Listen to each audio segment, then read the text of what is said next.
Looking back on the first year of parenthood, specifically the early days of motherhood, is sometimes a blur. Today, however, I got a sharp moment of clarity in the form of an email sent by my husband. There it was, an eye-opening and now somewhat funny email staring back at me at my inbox. It was an email I wrote to no one, this time last year. The title, Things That Piss Me Off. When I reread those words today, the random list of things that piss me off, I was crying. I was laughing so hard. They ranged from ridiculous Pinterest fads like coconut bacon and quinoa pie crust,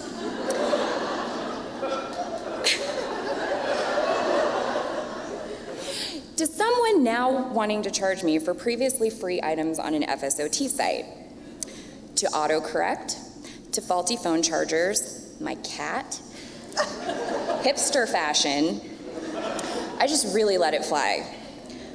I remembered after writing it, recognizing the absurdity, but still feeling the feelings, and everything pissed me off. Kale as a trend, the pile of laundry in the corner, the noise of our refrigerator, the amount it costs to have takeout delivered, and the color pink. Last year at this time, I was still in recovery from eclamptic seizures. I was still healing from my C-section, unable to lift my newborn son.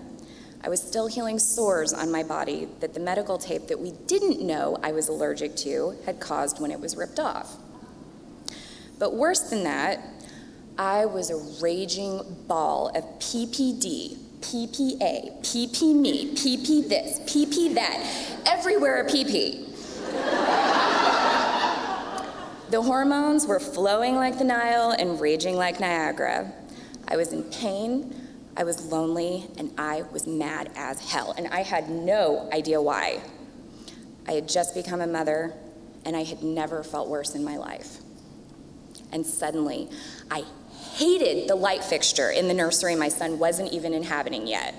That and eggs, and my ringtone, and the pillows on my bed, people smiling at me. People not smiling at me.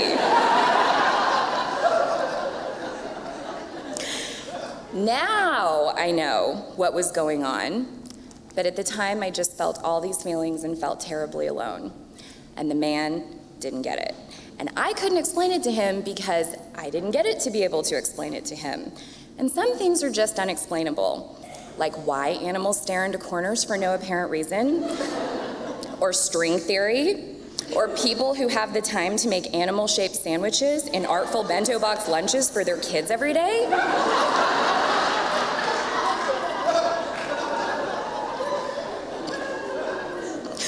Hormone crash? It just is. At least it feels that way. And my husband and I have always been able to talk and confide in one another. And this was new territory that we had to add to the growing list of things that we weren't prepared for. So a year ago, my desperate husband had me write whatever I needed to say or think, knowing it would go nowhere until today. And today it felt great to laugh with my husband about all of it and reflect on what a difference a year, emails to nowhere, and a low dose of prescription strength Zoloft can do for a person.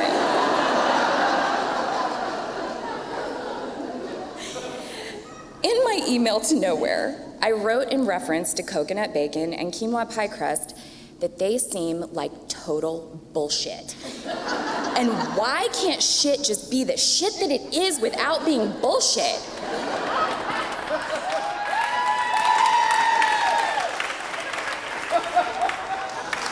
Translation. I wanted to be a mom, I have a kid, and why isn't anything working out like we thought? I was so not prepared for all of this. Since childhood, I had envisioned becoming a mom. Like many little girls, I had baby dolls, Cabbage Patch Kids, a tribe of stuffed animals that I'd care for, mimicking things that my parents did in attempts to play at being a mom. And as I got older, this play morphed into the actual care of children via a number of jobs. I love kids, and I thought that all of these activities would only help prepare me for becoming a mother and starting a family of my own.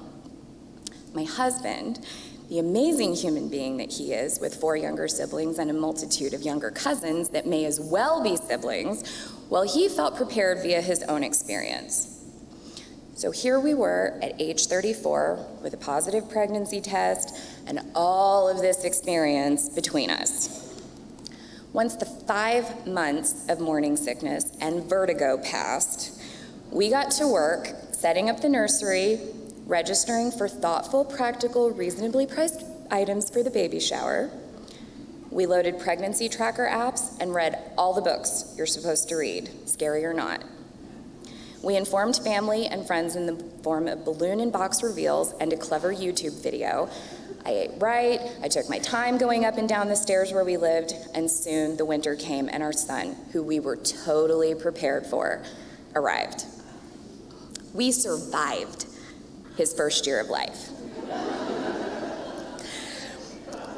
And I've now learned that motherhood and all the things that come with it are never simple. And there really isn't a way to be completely prepared for what becoming a parent does to your life. And in fact, a tremendous amount of bullshit comes with it. But if you give some things a try, like quinoa pie crust and artisanal bento box lunches, if you don't give up on them, people smiling at me is nice again. If you give yourself a year to get comfortable adjusting, and maybe try some Zoloft, and write some emails to nowhere, you'll likely discover that motherhood and the things that come with it are the shit. Especially surviving PP everything and finding your groove as a mom.